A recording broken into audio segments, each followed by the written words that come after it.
Hello Internet, and welcome to Game 2 of the top 4 game against Eloy of the Arnhem Regional a couple of weekends ago now. Again, I think Eloy is one of the best German players. He has these solid teams. He always has good performances in these nationals.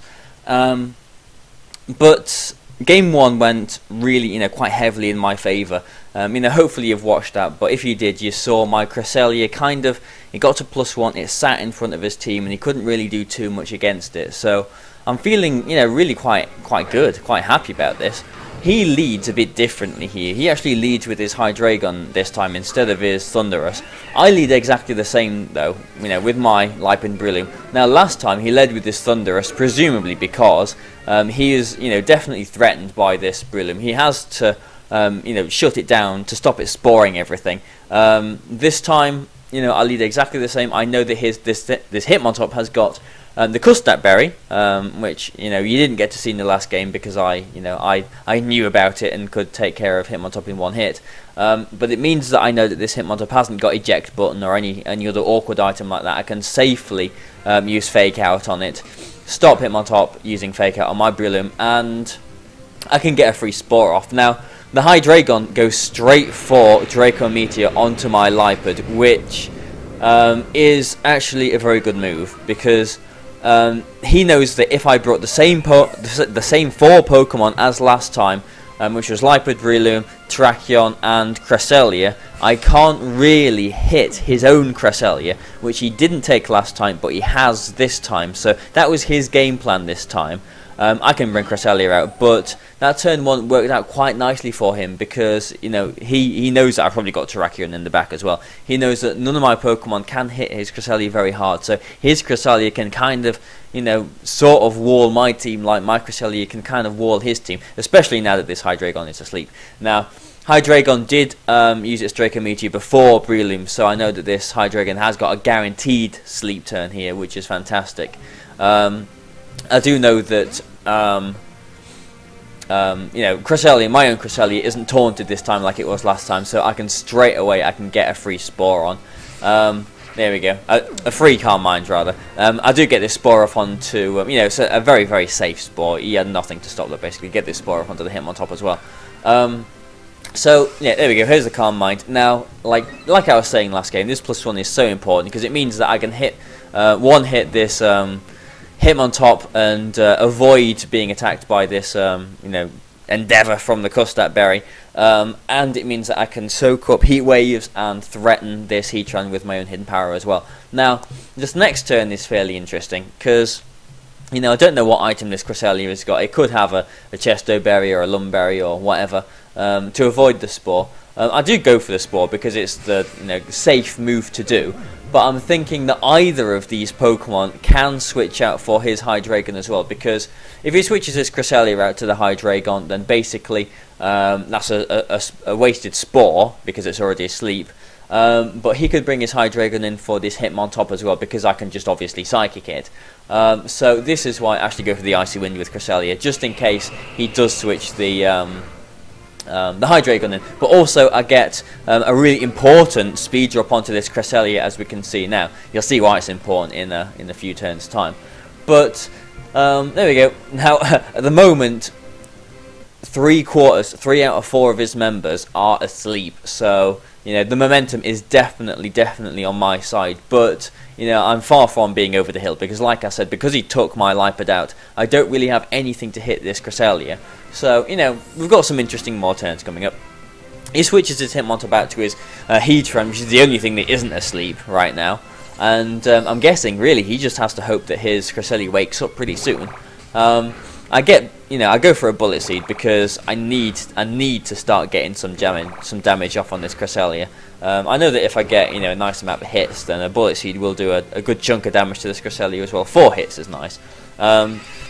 I do go for the Psychic on Hitmontop that time because I know that Hitmontop stayed asleep on the first turn that it could have woken up last turn. So I know that there's a 50-50 chance basically if Hitmontop's going to wake up this turn. I don't want it to close combat my Breloom, so I'll play it safe. I'll Psychic that slot, but he does bring Heatran in here. Now Cresselia actually wakes up straight away, which worried me a little bit, and gets an Icy Wind of its own off. So This game is a little bit more interesting because there's more things to think about. There's, basically a lot of sort of speed drops going on here. His Cresselia, this is why it's important. His Cresselia is at -1. That's why, it's important I got that Icy Wind of my own off. But my Cresselia is at -1, and my Breloom is at -1 as well. So actually the fastest thing on the field right now is his Heatran. So this is an interesting turn, because his Heatran can go for a Heat Wave and potentially knock out my Breloom. If it does do that, then it's leaving itself open for a Hidden Power Ground from my Cresselia. If it does do that and I switch Breloom out, then that's a really bad turn for him. I was pretty comfortable with the idea of Breloom going down here, because I do still have other things that can take care of the Hydreigon in the back. He does actually protect his Heatran here, though. And because he didn't target my Breloom down with a Heat Wave, I can just get this free Spore off again onto his Cresselia. So maybe the better move would have been to Heat Wave there, because Heatran would have survived this Hidden Power, with a little bit of HP left. But, again, because he protected, he basically avoided all of that damage. So, what his back is, really far into a corner again. I have been getting a little bit of damage onto this Cresselia as well. Here's the leftovers. Heatran, constantly getting its HP back. Again, same position as last turn. His Heatran is the fastest thing on the field. It is threatened again by a Hidden Power. I'm thinking it's just going to Heat Wave this turn, though. So I bring Breloom back. I kind of feel like he was forced to Heat Wave here. So I bring Breloom back and I put Terrakion in, but he actually goes for a substitute here, which did worry me a little bit, because I just expected him to go for a Heat Wave.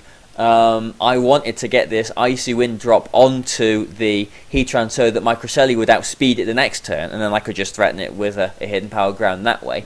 So I go for an Icy Wind. Obviously it doesn't break the substitute, actually avoids. It doesn't hit either of these Pokemon. But it avoids, importantly, it doesn't hit this Cresselia, which, would have been nice, because it means that basically if he gets, Icy Winds off it, it means that I'm, again, another step ahead of him. Now, again, this next turn is very interesting, because this Heatran is the only thing, again, that is awake on his team. He needs to protect this Heatran. This Heatran is really threatened at the moment. I can just, close combat it and Hidden Power Ground it and, potentially knock it out from this range. So, he's worried. He needs to protect his Heatran, but I also know that because I lost my Lipad, I need to start getting damage off on this Cresselia, because it's going to wake up again soon, and it's sitting quite nicely at about, 65%. He protects with his Heatran, he does protect with the Heatran. I actually go for this Rock Slide, just to get a bit of damage off on Cresselia, and potentially flinch chance as well if it does wake up, and actually go for a Psychic on Cresselia as well, just to get that little bit of damage off. A resisted Psychic does do more damage than a spread Icy Wind. So that was, just for the damage. I wanted that extra bit of damage, put it, a bit closer to, Rock Slide range. But also that was an excellent turn, because I basically predicted around just protect on his Heatran. He was kind of forced to do that, because the Heatran, again, it's the only thing that's awake on his team. He has to protect it, really. Cresselia stayed asleep. Next turn, again, another interesting turn. Terrakion is the fastest thing. I actually go for a Rock Slide here. Again, if Cresselia wakes up, then it can potentially flinch. But it doesn't break his substitute. This Rock Slide, he expected the Rock Slide to break the Heatran substitute, so that he could get another substitute up, so he used a substitute, and basically survive the turn. But that was really unfortunate for him, I suppose. I kind of expected the Rock Slide to knock the substitute out as well, but it doesn't.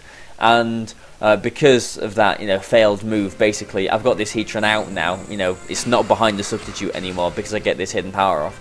Now, I'm feeling really comfortable again, because I know that Terrakion is faster than both of these Pokemon, even at -1. Well, actually, it's faster than his Cresselia, which is the important thing. I know that even though this Heatran is the fastest thing on the field now, I know that my Terrakion can take Nerf power from it. So I'm not going to protect my Terrakion. I'm not fearing anything really. And I know that the last two Pokemon in the back are basically asleep as well. So I'm free to play it safe. I go for a Rock Slide, because I know this will, if it hits, knock the Cresselia out. And unfortunately for him, although I think the game is pretty much won at the moment anyway, it was a very, hard odds for him to win against this team, I think.